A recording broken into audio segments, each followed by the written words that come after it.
जनगणना अपराध किया गया है, जो बैठक इस वक्त चल रही है, मुंह तोड़ जवाब देना बहुत जरूरी था, क्योंकि रक्षा मंत्री कह रहे हैं कि हर्जाना तो भुगतना पड़ेगा और इस तरह की कार्रवाई होगी जिसे पूरी दुनिया देखेगी। आशा जी, आपने ठीक कहा। ये जो पहलगाम टेरर अटैक है, ये पुलवामा से भी बड़ा है टेरर अटैक है, और इसका रिस्पांस जो है, मैं ये कहूंगा कि उससे भी ज्यादा बड़ा होना चाहिए। हमें जो इस वक्त की स्थिति है, आप हमारी इंटरनल स्थिति देखिए, चाहे वो इंटरनेशनल देखिए, चाहे नेशनल देखिए, चाहे पॉलिटिकल देखिए। इंटरनेशनल लेवल के ऊपर में अमेरिका हमको सपोर्ट कर रहा है, ऑस्ट्रेलिया सपोर्ट कर रहा है, रशिया हर सपोर्ट में है हमारे, कि हमें टेरर के ऊपर में एक्शन लेनी है। स्थिति अच्छी है। दूसरा, आप देखिए कि हमारा पूरा देश इकट्ठा है। और तीसरा, सबसे बड़ी चीज जो है कि सारी पॉलिटिकल पार्टीज जो है पहली बार एक ही आवाज में बोल रही हैं कि हमको बदला लेना है।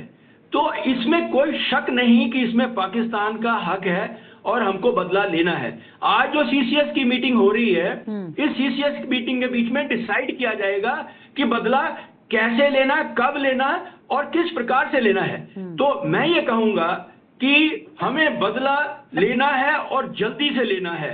ये कई बार ठंडे बस्ते में डालने से उसका इफेक्ट नहीं होता। तो सबसे पहले, चाहे कोई कुछ भी बोले, लेकिन मैं अपनी तरफ से बोलूंगा कि सबसे पहले देर ना करते हुए थोड़ी देर में, हमको जरूर नहीं है पाकिस्तान के अंदर जाने के लिए, हमको उनकी जो नजदीक की बॉर्डर, जो हमारी उनकी मिलिट्री पोस्ट हैं, जो हमारे उनके जो लॉन्च पैड हैं, जो एरियाज हैं पाकिस्तान ऑक्यूपाइड कश्मीर के बीच में, हमको अपने ही अंदर से उनको हिट करना चाहिए, पाकिस्तानी पोस्टों को तबाह कर देना चाहिए। और क्योंकि मैं जब कमांडिंग अफसर था यहाँ पलावाला में, मैं टैंक लेके ऊपर में गया था, हमने एक एक पोस्ट को उड़ा दिया था, वीडियोग्राफी की थी। तो इसमें डरना नहीं चाहिए। आप देखिए कि ये मैं इमीडिएट एक्शन के लिए बोल रहा हूं। पहला तो आप देखिए कि घड़ी घड़ी पाकिस्तान हमारा खून बहाता है और हम कुछ एक्शन लेते हैं फिर रुक जाते हैं।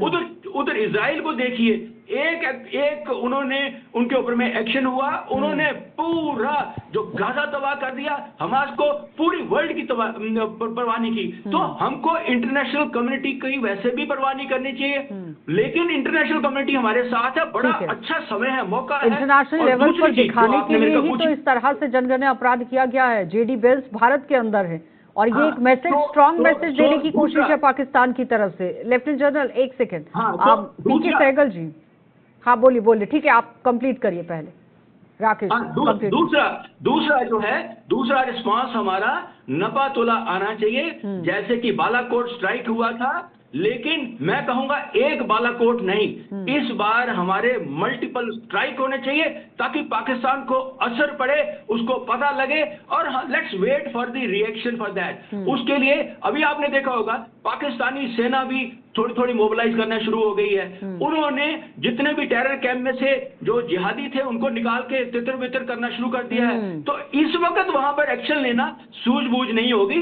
इसको जो सेकंड पार्ट बोल रहा हूं, मैं एक बोल रहा हूं इमीडिएट, जो मैंने आपको बोल दिया वो करना है, उसमें तो उनके फौजी हैं, वो जो सब कुछ है इमीडिएट करें। और उसके बाद में सोच समझ के मैं ये कहूँ तो एक बहुत बड़ी स्ट्राइक की जाए। साथ में जैसे जनरल साहब ने कहा है कि ये हमको एक पॉलिटिको मिलिट्री डिप्लोमेटिक इनिशिएटिव करना पड़ेगा, इकोनॉमिक इनिशिएटिव करना पड़ेगा, जिसके बीच में शायद हो सकता है IWT ट्रीटी को भी हम रद्द कर दें, हो सकता है हम उनको FATF के ग्रे लिस्ट में दोबारा लेके आए। पीके सहगल जी, आवाज आ रही है? ये सारी चीजें हमको बोलिए। तो हमने उनको उन सभी को, पाकिस्तान को इकोनॉमिकली हिट करना है। आप देखते हैं कि पाकिस्तान, पीके सहगल जी, राकेश जी एक सेकंड, पीके सहगल जी, सवाल यहाँ पर यह है कि अटैक कर देना चाहिए, इमीडिएट इफेक्ट में होना चाहिए, लेकिन अब यहाँ पर जानकार ये भी कह रहे हैं कि अगर अटैक होता है तो दोबारा से पाकिस्तान की तरफ से अगर अटैक होने की कोशिश हो जाती है तो फिर उसे किस तरह से मुंहतोड़ जवाब देना है, उसके लिए भी मेंटली प्रिपेयर रहना चाहिए। इसमें किसी प्रकार का कोई शक नहीं। आप हर एक कंटिजेंसी को ध्यान में रखेंगे, आप जो भी कार्रवाई करेंगे पाकिस्तान की तरफ से रिएक्शन तो अवश्य होगा। और अगर आप ये समझते हैं कि पाकिस्तान की तरफ से रिएक्शन नहीं होगा तो ये बड़ी भूल है।